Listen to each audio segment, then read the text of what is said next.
بسم اللہ الرحمن الرحیم۔ شب معراج کا سفر۔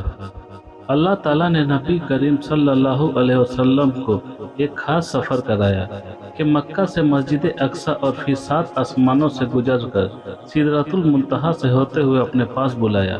یہ آپ صلی اللہ علیہ وسلم کے لیے خاص اعزاز و سعادت کی بات ہے۔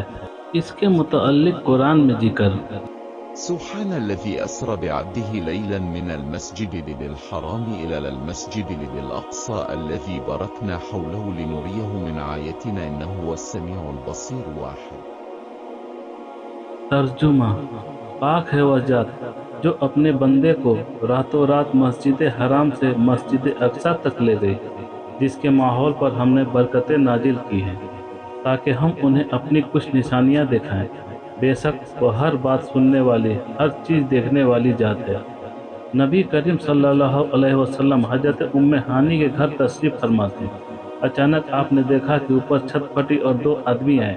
آپ کو اٹھایا اور آپ کا سینہ چاک کیا اور سونے کی تخت پر قلب کو رکھا، پھر زمزم کے پانی سے دھویا اور قلب میں علم و حکمت ڈالا گیا اور پھر قلب کو واپس رکھ کر سینے کو برابر کر دیا گیا۔ نبی کریم صلی اللہ علیہ وسلم فرماتے ہیں کہ ایک سواری لائی گئی جس کو براق کہا جاتا ہے۔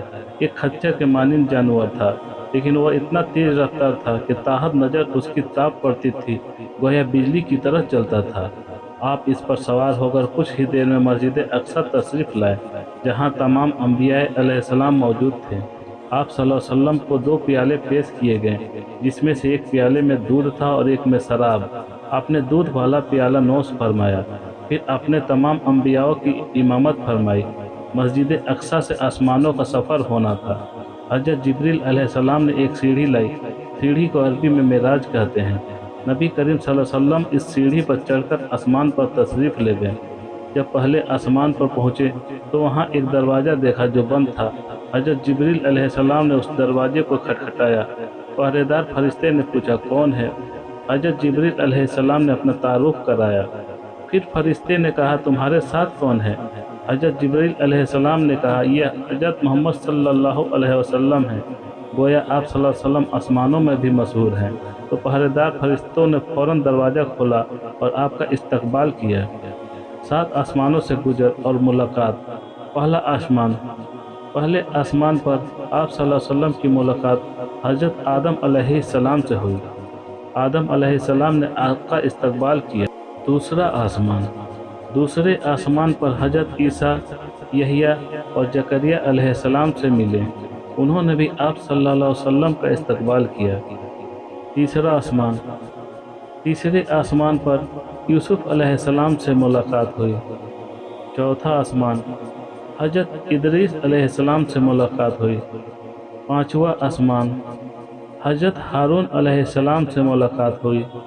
6واں آسمان موسیٰ علیہ السلام سے ملے۔ 7واں آسمان حضرت ابراہیم علیہ السلام سے ملاقات فرمائی۔ روایتوں میں ہے کہ نبی کریم صلی اللہ علیہ وسلم نے جنت اور جہنم کو دیکھا، جہاں بعض کو عذاب ہو رہے تھے۔ سدرۃ المنتہا۔ نبیوں سے ملاقات کے بعد ایک مقام آیا جہاں حضرت جبریل علیہ السلام رک گئے اور نبی کریم صلی اللہ علیہ وسلم سے فرمایا یہاں میری حد ہے، اس کے آگے آپ کو اکیلے ہی جانا ہوگا، کیونکہ یہاں سے ایک بال کے برابر بھی آگے بڑھا تو جل کر خاک ہو جاؤں گا۔ اللہ تعالیٰ سے ملاقات۔ 70 نور کے پردے پار کر کے آپ صلی اللہ علیہ وسلم اللہ کے نزدیک پہنچے۔ نبی پاک صلی اللہ علیہ وسلم نے اللہ رب العزت کو دیکھا یا نہیں دیکھا، اس میں اختلاف ہے۔ بعض کے مطابق آپ نے اللہ تعالیٰ کو دیکھا اور بعض کہتے ہیں نہیں دیکھا۔ واللہ عالم۔ اللہ رب العزت اور آپ صلی اللہ علیہ وسلم کے بیچ ناز و نیاز کی باتیں ہوئی، یہ اللہ اور اس کے نبی صلی اللہ علیہ وسلم ہی بہتر جانتے ہیں کہ کیا بات ہوئی۔ 50 نمازوں کا تحفہ۔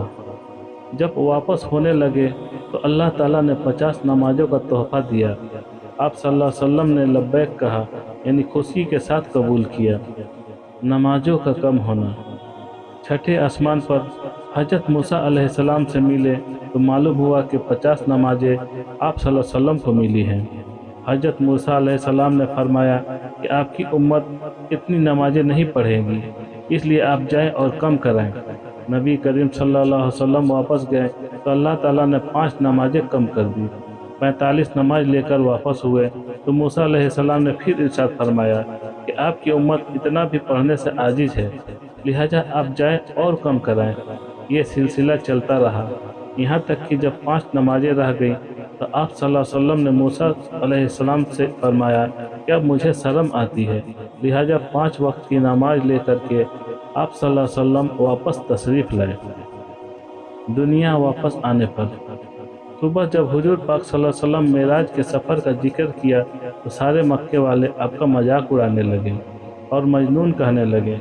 نبی پاک صلی اللہ علیہ وسلم نے مکے والوں سے فرمایا، سنو، میں نے راستے میں فلاں قافلوں کو دیکھا ہے جو فلاں دن یہاں پہنچے گا، اور آپ صلی اللہ علیہ وسلم نے اس قافلے کے اونٹ کا حلیہ وغیرہ بتایا۔ جب وہ قافلہ وہاں پہنچا تو آپ نے جو بتایا تھا بالکل ویسا ہی تھا۔ مکے والے پھر بھی آپ کی بات ماننے کو تیار نہیں ہوئے۔ جب حضرت ابو بکر صدیق رضی اللہ عنہ کو معلوم ہوا تو بہت خوش ہوئے اور آپ کی بات کا یقین کر لیا۔ اللہ کی قدرت، جس رات آپ آسمان پر تشریف لے گئے تھے اسی رات ہی واپس آ گئے۔ اتنا لمبا سفر، ملاقاتیں اور جنت اور جہنم کو دیکھنا، گویا وقت کا رک جانا، یقیناً اللہ تعالیٰ کی قدرت کا ایک اہم نمونہ ہے۔ ہر چیز اللہ تعالیٰ کی محتاج ہے، چاہے وہ وقت ہو یا اور کچھ۔ دین کی صحیح معلومات قرآن اور حدیث کے پڑھنے اور سیکھنے سے حاصل ہوگی انشاءاللہ۔